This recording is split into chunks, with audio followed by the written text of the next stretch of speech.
Good afternoon. Before we get into the latest details on the war against the COVID-19 pandemic, I have some other sad news to share.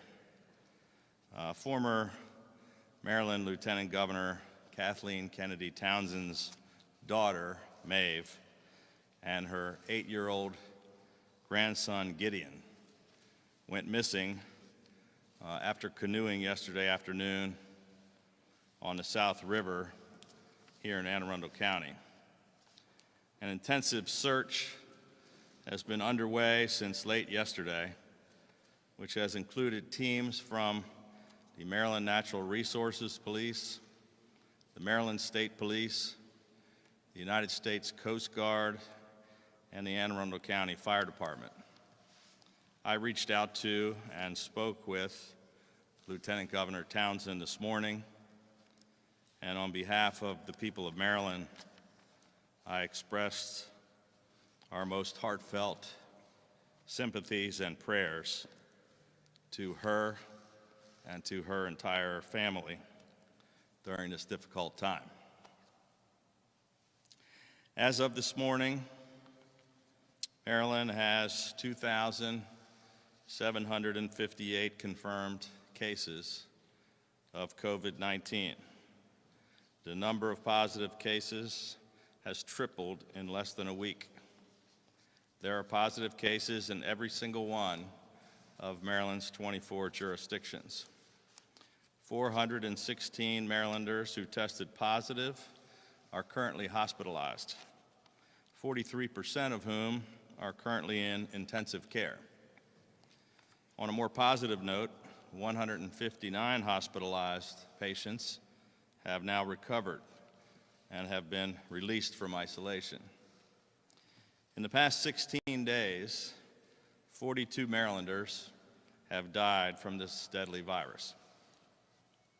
There are now more than 5,500 cases in the National Capital Region, and 104 people have died in the Maryland, Washington, D.C., and Virginia area. There are more than 250,000 cases in all 50 states across America and 1.1 million cases in 204 countries around the world. Nearly 57,000 people have died. As we've been saying for several weeks, older Americans and those with underlying health conditions are more vulnerable and at a significantly higher risk of contracting, of getting more seriously ill, and of dying from this disease. Of major concern to us is that we have cases and/or clusters of cases at 60 nursing homes and long-term care facilities across the state. The major outbreak in Carroll County at the Pleasant View Nursing Home has 99 confirmed cases among both residents and staff, has resulted in 42 patients being sent to 14 different hospitals, and has resulted in 5 deaths. We immediately sent in National Guard medical units to provide support at the facility, and state officials from multiple agencies have been in constant coordination with local Carroll County officials. The Department of Public Safety and Correctional Services now has a total of 17 confirmed cases of COVID-19 in Jessup, Baltimore, and Hagerstown, including 2 Division of the Parole and Probation employees, 3 inmates, 4 correctional officers, and 8 contractor staff. While we're intensely focused on these particular clusters, I want to be very clear. We now have widespread community transmission. This virus is everywhere, and it is a threat to nearly everyone. 50% of the confirmed cases of COVID-19 in our state are patients younger than 50 years old, and more than 1/4 of the Marylanders who are hospitalized are under 50. 335 Marylanders in their 20s are positive for COVID-19. 485 Marylanders in their 30s have tested positive, and 509 people in their 40s have already tested positive in Maryland for the coronavirus. Sadly, we have 5 infants who have been infected, including a one-month-old. The reality is that this disease does not discriminate, and no one is immune. I want to make sure that everyone understands the gravity of the situation that we're facing in the weeks ahead, and how important it is to stay home and to continue practicing social distancing. Marylanders are understandably worried by the spread of this virus, and they're concerned about their own health, about the well-being of their families and their friends and loved ones. Small businesses are struggling just to stay in business, and far too many Marylanders have lost their jobs. People are struggling and wondering how they're going to pay their rent, their car payments, or feed their kids. And the sacrifices that we are all being asked to make are incredibly difficult. I wish that I could tell you when we're going to turn the corner, when you'll be able to go back to work, to school, or to church, or when any of us will be able to get back to living a normal life again. Unfortunately, I'm not able to do that. We simply don't know just how bad things are going to get, or exactly how long this is going to last. Winston Churchill once said, "If you're going through hell, keep going." And that is exactly what we are all going to have to do. No matter how long and how hard the road ahead may be, we are all going to have to find a way together to keep going and to keep fighting this invisible enemy with everything we've got. And it may seem hard to believe right now, but I am hopeful, and I do believe that our state will make it through this together, and that eventually we will come back stronger and better than ever before. Earlier today, I convened another teleconference with our coronavirus response team of leading doctors, epidemiologists, and health experts, as well as a call with all of our municipal leaders across the state. Later today, I'm convening another emergency meeting of my full cabinet to discuss our continuing coordinated response efforts. Earlier this afternoon, House Speaker Adrian Jones, Senate President Bill Ferguson, and I signed emergency legislation into law to expand the use of telehealth across the state so that Marylanders can have access to their doctors and providers by phone, video, or email, and receive more real-time evaluations with social distancing. I've also enacted executive orders to ensure that those who provide support services to the disabled will be recognized as essential healthcare workers. We instituted special COVID-19 response pay for state employees on the front lines of this crisis, extended the special enrollment period for uninsured Marylanders to June 15th, extended the deadline for income and property tax returns to July 15th, and expanded the call center hours for unemployment claims. We're continuing to make rapid progress on our hospital surge efforts, and I have ordered the acceleration of the surge planning to be completed 6 weeks ahead of schedule. Work is already underway on a number, or actually on all of the expansions which we can make immediately available, including existing facilities like hotels and convention centers across the state. Initial construction is complete for the field hospital at the Baltimore Convention Center, including facilities for patient and staff areas, partitions, and other necessary fixtures are being finalized over the weekend. 100 individuals have already been hired to staff the field hospital. In addition, the first wave of advanced medical tents have been assigned to various hospitals around the state of Maryland and to Department of Public Safety and Correctional Services facilities, with many more tents to be allocated in the coming days to address surge gaps across the state. On Monday, we opened drive-through COVID-19 testing and screening areas at 3 motor vehicle emissions inspection program stations in Glen Burnie, Waldorf, and Bel Air, and we opened a Prince George's County COVID-19 screening and testing site at FedEx Field. We're also opening 2 additional testing sites at the emissions inspection stations in Columbia, in Howard County, and at White Oak in Montgomery County.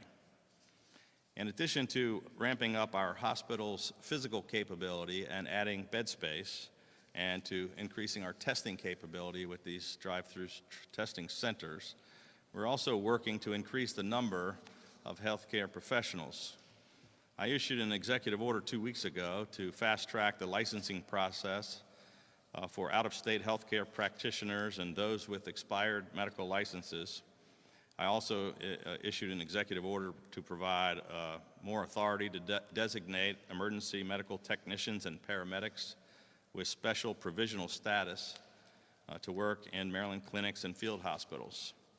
This provisional status is now available to EMS clinicians from another state, students in EMS educational courses, and individuals with expired EMS licenses and certifications. Last month, I activated the Maryland Medical Reserve Corps, a force of dedicated and trained medical and healthcare professionals ready to assist in a public health emergency. I directed the health department to immediately institute a program to allow medical students, nursing students, and medical technician students from our universities, colleges, and community colleges to be able to assist and be a part of this effort.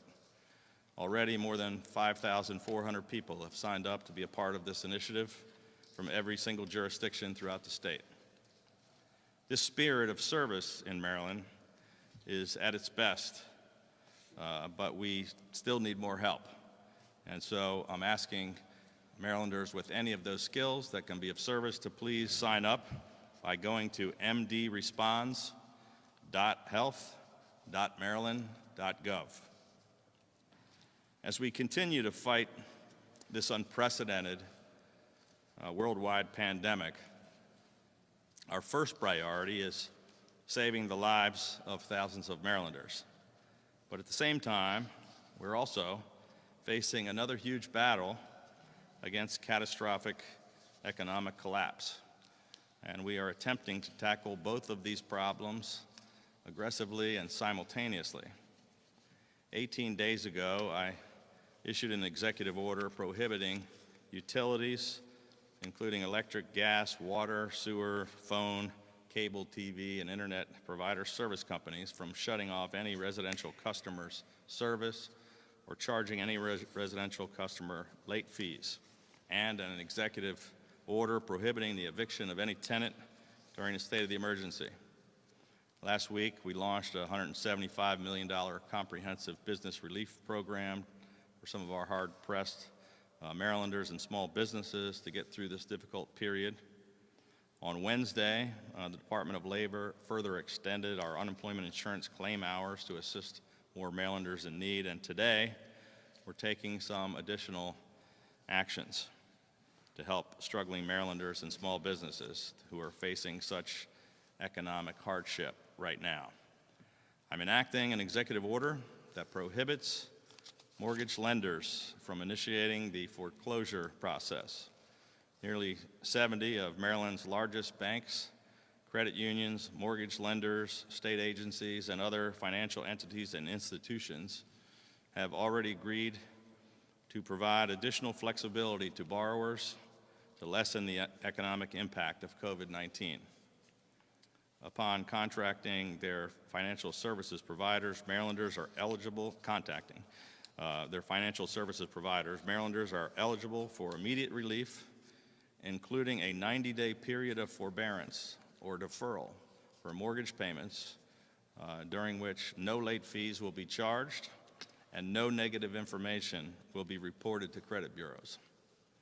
We are also requesting that all mortgage lenders and financial service providers abide by the forbearance and reduced payment programs established by federal authority. Today's order extends the prohibition on residential evictions to include commercial and industrial evictions, and also prohibits the repossession of cars, trucks, and mobile homes. We are also directing the Maryland Commissioner of Financial Regulation to suspend certain lending limits for Maryland banks on a case-by-case basis in an effort to make more credit available to struggling small businesses. In addition, during this state of emergency, all executive state agencies will suspend debt collection activities. We're going to continue to do everything that we possibly can to help get Marylanders through this, to help them weather the storm and get back on their feet, and to help them recover. I want to thank the overwhelming majority of Marylanders who have taken this situation seriously, who have remained at home and avoided crowds and practiced this much-needed social distancing. Your actions and sacrifices are making a difference. And not only are you protecting your own health and quite possibly saving the lives of your family and loved ones, but also your neighbors and your fellow Marylanders. This Sunday is Palm Sunday, the beginning of Holy Week, and Wednesday is the beginning of Passover for those practicing in our Jewish community.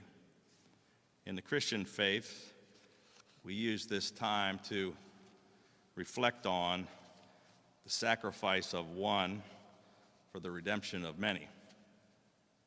Regardless of your own faith or beliefs, each and every one of us is now being asked to make sacrifices that may very well help us save the lives of others.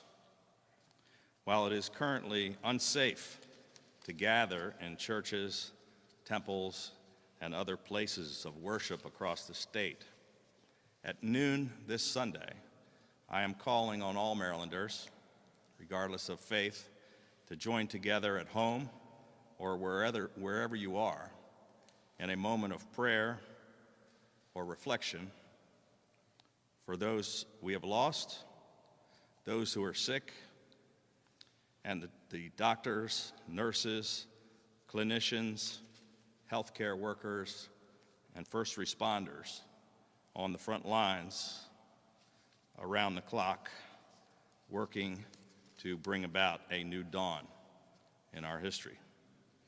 Together, give us strength and comfort to one another. Let us pray for each other. Let us pray for the great state of Maryland, for the United States of America, and for all the people suffering around the world.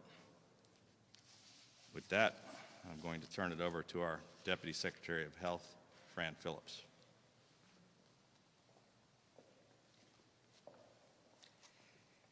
Well, thank you, Governor, and thank you for your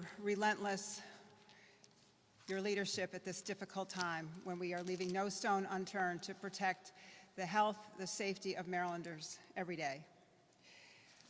I have a few brief remarks to make in connection with the developments that the Governor mentioned going on in our nursing homes, in our assisted living, in our long-term care facilities across the state.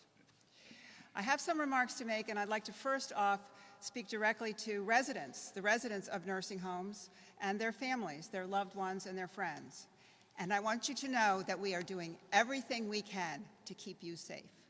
We are working relentlessly 24 hours a day to keep you safe and in your facility, which is your home. Now, we've heard from the Governor the statistics about how, in fact, younger people, people under the age of 50, are surprisingly infected with what I call this sneaky virus. It is not a virus that is exclusively for older people, but what we know is that older people and people with serious medical problems are disproportionately impacted. They get very seriously ill because of this virus. So it is very important that all people of all ages obey the social distancing in order that we can keep particularly our nursing home residents, our vulnerable people, healthy. What we're seeing in Maryland right now is we're seeing community transmission across the state. And as a result, yes, we are seeing that this virus has entered nursing homes in our state. Last week we had an extraordinary event, an event in Carroll County at the Pleasant Valley Nursing Home. It was extraordinary. It was one that remarkably recognized the diligence and the dedication of nursing home workers.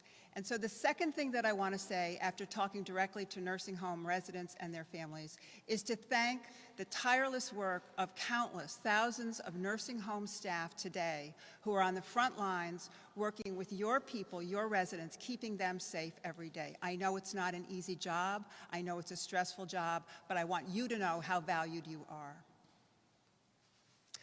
We do have outbreaks. We have outbreaks across the state now in many jurisdictions. These are not nearly on the scale of what we had last week at Pleasant View, but we do have concerning outbreaks in nursing homes. And what we are seeing in these nursing homes that by and large have instituted infection control procedures, have personal protective equipment, are screening individuals coming in, staff coming in, have banned visitors, and I know that's tough for family. But what we are seeing is that despite these measures, people are still getting the virus. We are looking at that wonderful staff, and we are looking to the staff that's coming into these facilities every day. And of course, staff who have been symptomatic have been advised and absolutely cannot come to work even if that symptom comes on during the course of the shift. But what we are seeing here in Maryland and across the country is clear evidence that people can be infectious, that they can transmit this virus even before they develop symptoms. And so that is what we are seeing in these nursing homes, and I have some measures that we're going to talk about in order to control and to avert that kind of transmission. I want to talk first about the local health departments in every one of these counties, in every one of these outbreaks is on the scene. They are doing investigations, they are offering guidance, they are doing assessments of individuals, of nursing home staff and residents. I just had a call with all of the health departments around the state. They are all vigilant and looking very, very closely at their nursing homes. So in addition to the staff, in addition to the local and state public health response, there is also the facility operators, and I want to talk directly to the individuals, to the companies that manage these very, very important components in our healthcare system, components that are starting to feel the surge and will continue to be part of our response. I'd like to call out and say specifically some direction to the nursing home industry itself at this time of crisis. First and foremost, you must protect your residents. You must take every measure that has been directed to you in order to reduce transmission and to fully implement every single infection control piece of guidance that has been provided to you either by the state or by the CDC. Secondly, you must protect your staff. You must have proper personal protective equipment for your staff, and you must educate your staff. The staff are vital to taking care of your residents, and that's essential for nursing home operators to do. Talked about asymptomatic transmission. Today, we will be issuing a directive to all nursing homes, all assisted living for universal masking. That means any staff person in any nursing home, in any assisted living facility that has direct contact with residents must wear a mask throughout the course of that day. That is absolutely important because, as I said, this is to protect the resident from inadvertent transmission from the staff person. By virtue of this virus, the staff person may not even be symptomatic, so the masks must be on to intercept that transmission. Another point, every nursing home, every assisted living facility that begins to suspect that they may have an outbreak, they may have a symptomatic person, do not use one of the labs that requires mail order specimens. Maryland State Lab, our laboratory that is operated 24/7, Maryland government is reserving lab capacity to do these urgent kinds of lab testing. We can turn around a lab test far faster than any of these remote commercial laboratories. So if you suspect an outbreak and you're operating a nursing home or assisted living, send that specimen to the state lab. And lastly, fortunately, we are having experiences with nursing home residents who become ill with this virus, some of whom may need to be hospitalized, but they're recovering. And when nursing home residents recover, they need to come back home. So I'm asking all of the nursing home operators to work with your staff to make sure that your people can come back home safely after they have recovered. Come back home safely in order to protect the other members, other residents in that community, as well as to bring back people who we know cannot languish in hospital beds, who need to come back to their home in nursing homes. So we know that this is going on, the numbers are climbing, and we also know that this is a very stressful time for folks in general everywhere whose lives are tremendously disrupted. I'd like to close by just offering another phone number, and that's 211-press-1. 211 is a statewide phone number for folks to call if they have questions, if they have concerns, if they want to reach out. I know this can be a very lonely time for folks, so 211-press-1 would be a gateway to some assistance. So with that, I'd like to turn it over to Secretary Green, Secretary of Department of Corrections and Public Safety.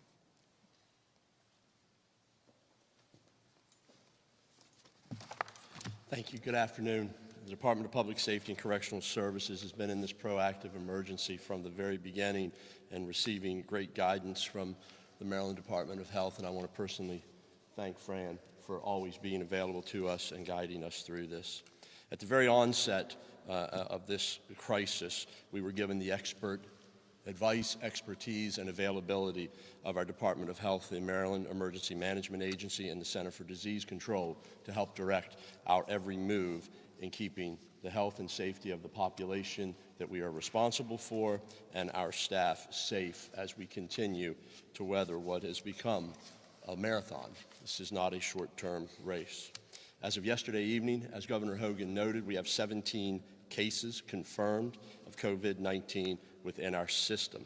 The department's 17 cases are as follows: 3 inmates, 8 contractual employees, 4 correctional officers, and 2 parole and probation employees. We've been taking strong preventive measures in all of our facilities to protect the health and safety of our staff. Very early on, March 12th, we were directed and shut down intake into our system in its entirety.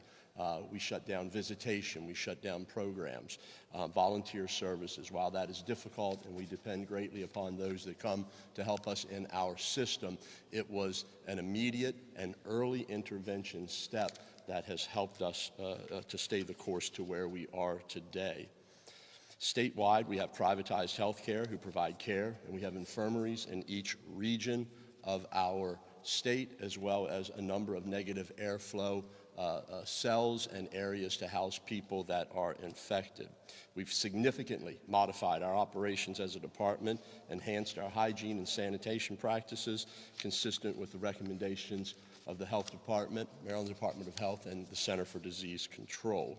We've required temperature checks and health checks for all of our staff at every entry point into our facility.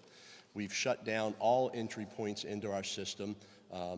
Again, individuals coming from county and local detention centers, I thank them for their cooperation in helping us slow the movement of individuals coming to our system, and we have done the same for them. Again, another key way in which we can control movement throughout our facilities and make sure that we keep the inmate population healthy.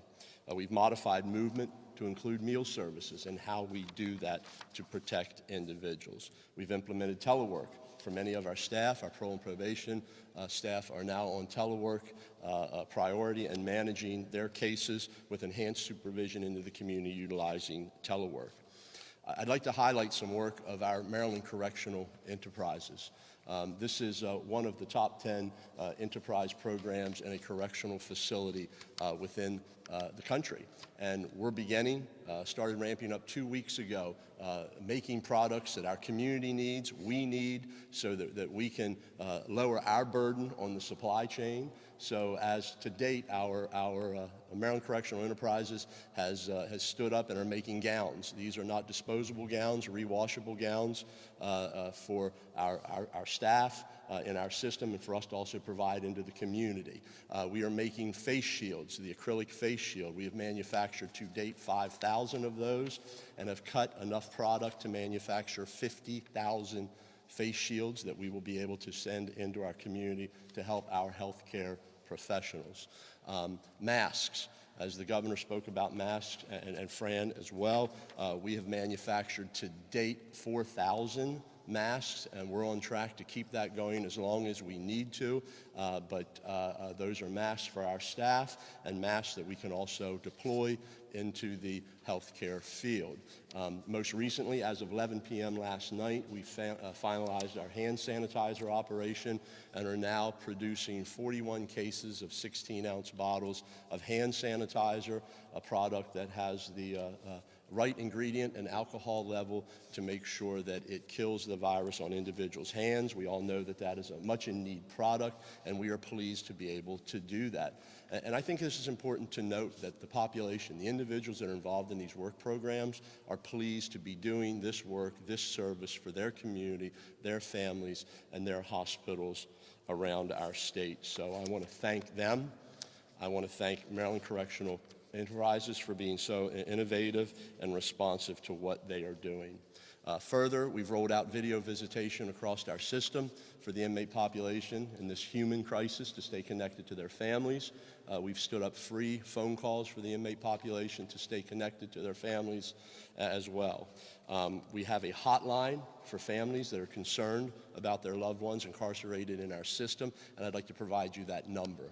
That number is 410-769-6419. That hotline is answered by a live operator 24 hours a day, and we'd be happy to assist you and get information that you may need. And finally, I want to just recognize and thank the incredible work of the men and women of the Department of Public Safety and Correctional Services in these very trying times. They are there, they are present, their focus and mission of public safety is in the forefront of their eyes, their focus, and what they're doing. I could not be more proud of the men and women of the department. Thank you. At this time, I'll turn it over to Dr. Salmon, our Superintendent of State Schools.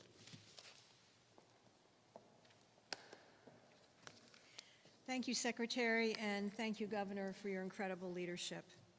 Since the announcement of extended school closures last week, our school systems have worked continuously with our staff at the Maryland State Department of Education to activate their plans for the continuity of learning. I am so proud to say that we're building comprehensive plans for the continuity of learning in a manner on a scale never before experienced by anyone in the history of our state school system. School systems have distributed thousands of devices to students and families to provide them with these online capabilities and secured platforms for delivering instruction and an interface between teachers and students. Many systems are also distributing educational materials through mailings and pickup at food distribution sites. All of our jurisdictions have resumed instructional activities at this time, and we know that the number and capacity is going to climb as we move into the next week. As virtual learning and instruction ramp up, discussions continue on how to move forward with key decisions that affect our students and school communities on a number of issues, including graduation requirements, assessments, certification, and a baseline of standards which need to be met by the end of the year. We are working with local superintendents on a daily basis to develop guidance on these issues. I encourage all students and parents to continue utilizing the resources shared with them with their local school system's website and also the Maryland State Department of Education's website. We have maintained and continue to grow a robust operation for the provision and delivery of meals to school-aged children throughout Maryland. Just in the last week, we served more than 880,000 meals to children at 619 sites set up across the state. This is nearly double the amount from the previous week and illustrates the successful and monumental efforts by the nutrition staff at the State Department, local school systems, food services personnel, and also volunteers. We made the decision early to expand sites for meal distribution regardless of the eligibility of students, and now with the rapid increasing unemployment and with a waiver from the U.S. Department of Education, any site can now be approved to provide meals to any children. We continue to explore additional options in order to limit numbers of interactions while also providing meals. The seamless transition to comprehensive grab-and-go service has been a tremendous example of the dedication from our food service directors and providers across the state, and we are confident that these efforts will carry on with success. We've also heard, and I've had many emails from countless families and child care providers throughout Maryland about the status of tuition payments and the preservation of family slots at child care programs that have closed or are currently only serving the children of essential personnel. I understand the anguish and concern from families that the prospect of continuing to pay tuition in order to maintain a slot in a child care facility for the future or paying tuition for child care services they are not receiving is not reasonable or tenable given the strained financial circumstances that many find themselves. We are working on a solution to provide financial relief to families during this state of emergency and will also allow them to maintain their status in the child care facility to which they send their children when we return to normal operations. We strongly encourage child care facilities to be flexible in enforcing contract provisions against families while the child care facility is closed due to the COVID-19 state of emergency. This pandemic has had a significant impact on families across the state, and many are experiencing severe hardship. During this time of emergency, we must seek to work together and strive towards equitable outcomes. We hope to have a plan forward very soon and will work to a fair, reasonable resolution for families and for child care providers. Thank you. Well, thank you. Let me be happy to take a few questions, but first, we also have with us Tiffany Robinson, who's our Secretary of Labor, who we can have her answer any questions you may have about the unemployment or some of our financial programs we talked about. I just want to say, I mentioned earlier that I'm going to have another emergency call with our entire cabinet. You heard from some of the leaders of our agencies here today. I just couldn't be more proud of not only these leaders of the agencies, but the people that work for them on their teams. I mentioned, we talk about the healthcare workers on the front lines and the first responders, but there are truly heroes in every single one of our agencies that are working around the clock to help people under unbelievable circumstances.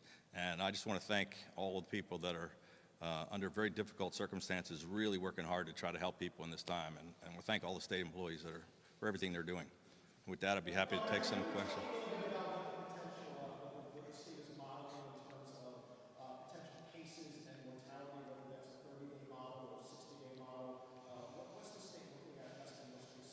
I think that's probably a question for Fran Phillips. I'm not sure if she's going to answer you, but I'll let her take a crack at it. So yes, so there are models and then there are models, and I think we've all seen a lot of coverage on different models coming from different parts of the country, and in fact also from overseas. We have looked at these models. We are trying to understand if these models somehow converge and what their meaning is for us here in Maryland. The two key points on the modeling is what is the volume and when does it come. And I can tell you that we, under the governor's direction, have input from this task force of experts. And while there's models online and models that are being promoted, the governor has looked to these experts not only to give professional direct advice, but also to interpret some of that modeling. And so that's work underway right now. We are being informed as much as we can, and we actually are, with real time, getting information from these experts. So I don't have a date, I don't have a number for you, just to say that we are looking at all these modelings, which of course are as good as the assumptions that are built into that. So, Well, certainly a fundamental number that we look at is the cases. So the cases that are reported every day, the incremental increase of the cases that are reported every day. Clearly what the governor has said is that we are on the beginning of a curve. The curve is going up, and we are accelerating in terms of the percentage of new cases. So where that's going, how soon, that is not something that we have clarity on at this point. I knew somebody was going to ask me that. And so let me just say about masks. And you see, during the course of this pandemic, which seems like so long, and it's only been a matter of weeks, the evidence that's coming out from across the world, actually, on how this sneaky virus operates is evolving. So at one time, we thought absolutely there would be no problem with transmission if there weren't symptoms. Now that information is changing. And in fact, I understand that there will be some federal guidance coming down as far as masks.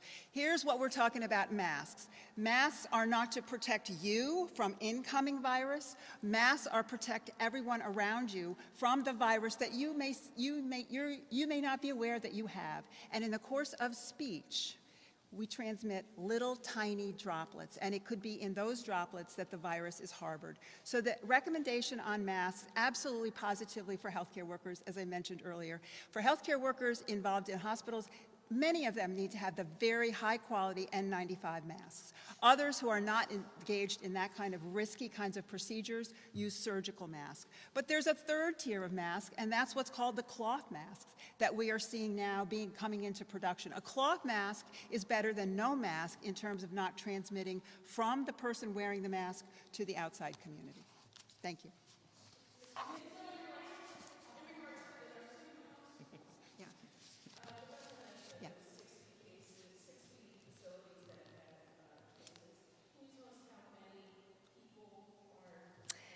Yeah, I can give you some information. It's from earlier this morning, and I want to stress that this is changing. This is a changing situation. We do have 60 nursing homes that have evidence of virus in the nursing home. And so for a nursing home, actually the technical definition for an outbreak is one confirmed case, right? So we have 60 nursing homes as of earlier this morning that reported at least one confirmed case. Of those 60, 46 had somewhere between 1 and 4 cases. So that's what we got as of this morning. Another 12 have higher levels of that, between 7 and 10 cases. And then, of course, there's that outlier, which is Pleasant View, which had an extraordinary number of cases. Now, I will say that it's important that we smother these nursing homes with infection control, everything that we can do as far as investigation and interrupting that transmission. But do not think that that virus is only in those nursing homes. So what we see now is, as the governor said, this is evidence across the state of community transmission. This virus is here and it's in our communities.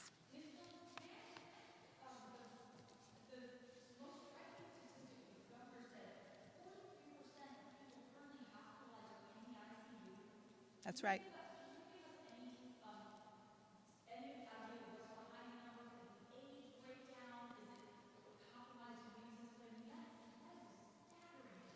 Thank you. It is actually true that these are very, very sick people. I don't have a breakdown on their ages.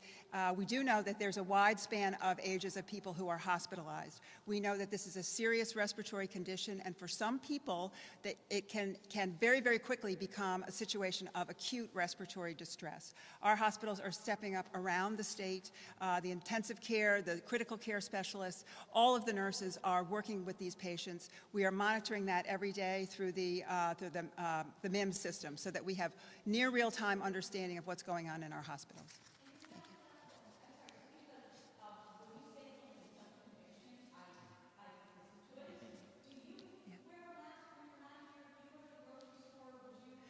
Yeah, thank you. I haven't been to the grocery store in a month and a half, and that's a little delightful. But I think you're raising a very good question, and I think now our understanding of this virus, first of all, how prevalent it is in our communities, and how important it is that we keep social distance. This is 6 feet. This is 6 feet. This is 6 feet. And that's the kind of separation between you and someone who might inadvertently be carrying a droplet. Wearing a mask is not a bad idea. Wearing a mask can be protective. What is important to say say is that the most critical place for these masks to be is on the faces of healthcare workers. So while we continue to have a shortage and we are working through every possible channel to bring in all of the equipment that we need to protect ourselves, we need to prioritize and make sure that those very, very heavy-duty medical masks are reserved for hospital workers.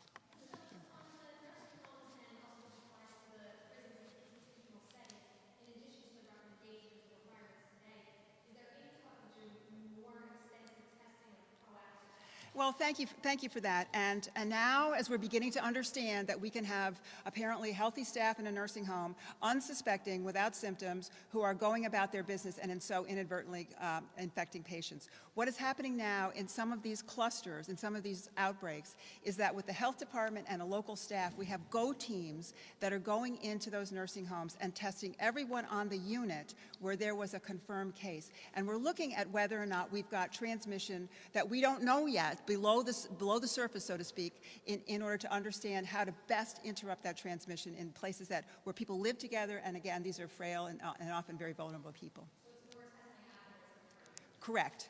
It's more testing of other people in that unit.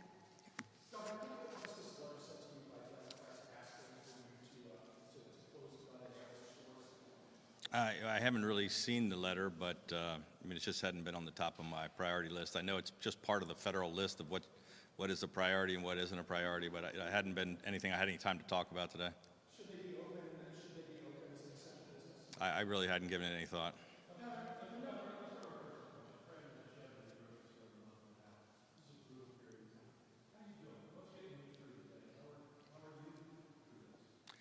Well, I think we're all running on adrenaline. You know, this is just an unprecedented crisis that none of us ever imagined that we would be put in this position, but we know how much is at stake, and we've got the lives of 6 million people counting on the work that we do. And so, you know, I'm doing fine. You know, my family's doing great. I don't see my kids and grandkids other than on Skype and FaceTime, but, you know, First Lady and I are doing fine. I'm not getting a whole lot of sleep, but I feel pretty good, and we're just working hard. I'm drinking a lot of coffee and a lot of Diet Coke. I know you've been saying they're tough to come by. Governor Cuomo said now they're upwards of $50,000 apiece. What's been your experience as far as cost? Where, and if you can be specific as to where you're getting it? I think maybe I'll let Fran Phillips discuss that one as well, but it's obviously one of the biggest frustrations and pinch points with all the governors across America. It's something, as chairman of the NGA, I can tell you we've had numerous discussions on, but I don't know about, I know we're searching for them and attempting to get them all over the country and all over the world, but I don't know about the costs and things like that we can probably talk about. Well, thank you. I don't know about the costs either. I don't know, and I think that might be a moving target. But in terms of looking for the capacity, what do we need in Maryland to prepare for a surge over and above what we have right now in our hospitals? So one of the most important thing we're doing right now is procuring more ventilators, whether that's through the federal channels or whether it's through the private market. Everything that we can, we're out there looking to increase our capacity. We're also looking at ventilators that are here in Maryland right now, which are operating in surgical centers. These are the ambulatory surgical centers, now closed because they're not doing those kinds of procedures. These are ventilators not typically used in an ICU. These are ventilators that provide anesthesia for short-term procedures, but they can be converted to support folks in ICU. So we're looking at all those. We have an inventory of all those anesthesia ventilators, also ventilators that may be on ambulances or transport ventilators. And then there are ventilators in our colleges and universities. So in terms of medical schools, nursing schools, community colleges that teach respiratory therapy, there are ventilators there. Believe me, we are scouring this state for all of the available ventilators that we can put into use. Oh gosh, yeah. You know, I wish I had a clear answer for you on that. You can see on our website that the amount of testing that's underway is increasing, so that now we report not only the positives, but also the negatives that come back. I mentioned earlier the commercial labs. These are high-volume national labs, and typically those specimens, which are typically run through physicians' offices, they are sent out and they come back several days later. And the point that I was making about, for example, nursing home outbreaks, is that we don't want to wait several days. We want the information as fast as we can in order to take the steps that we need. Now, you've seen some reports of these point-of-care labs, these testing that can happen and return results in just a matter of minutes. We have asked, we have ordered, we are looking for those devices as well as the cartridges. We don't have them, we want to get them. And so we're doing everything we can to expedite and to really expand the testing capability in the state. You know, I can't tell you that because we don't have visibility on all of the negatives from the commercial labs. As I said on our website, you've got the reports of positives and negatives. That's a ballpark if you add that together. But we really want to ramp this up, not only in our state lab, which is prioritized for certain cases, and the commercial labs, but also our hospitals. Our hospitals really want the capability to test. They have labs, and in fact, I just spoke yesterday to the CEO at Frederick Memorial Hospital. They're ready and raring to go. They don't have some of these critical raw resources, the raw materials that are necessary to do the test themselves in the lab. So they too are having to send out to out of state. Let's let somebody else. Hold on a second. Let's let somebody else. You're kind of being rude to the other folks here. Kate, go ahead.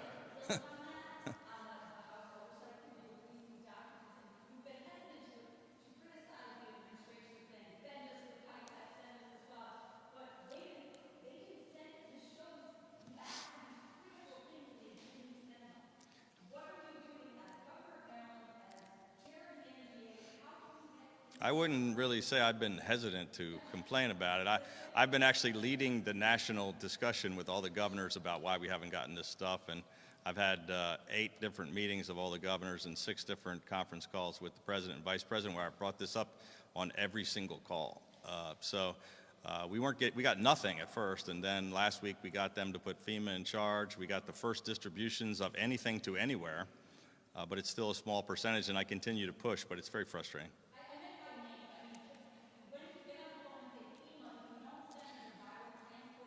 Yeah, I have been on the phone with the head of FEMA, the regional coordinator of FEMA, with the president, the vice president, every leader in Washington. So it's not like we're not.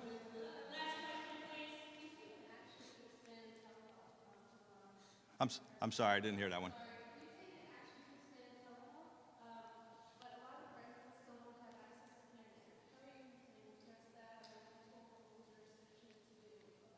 That's a great question. I don't know, Fran, you want to take a shot at how we can do telehealth with people that don't have access? That is a great question. I don't know the answer to that one, but it's a good question.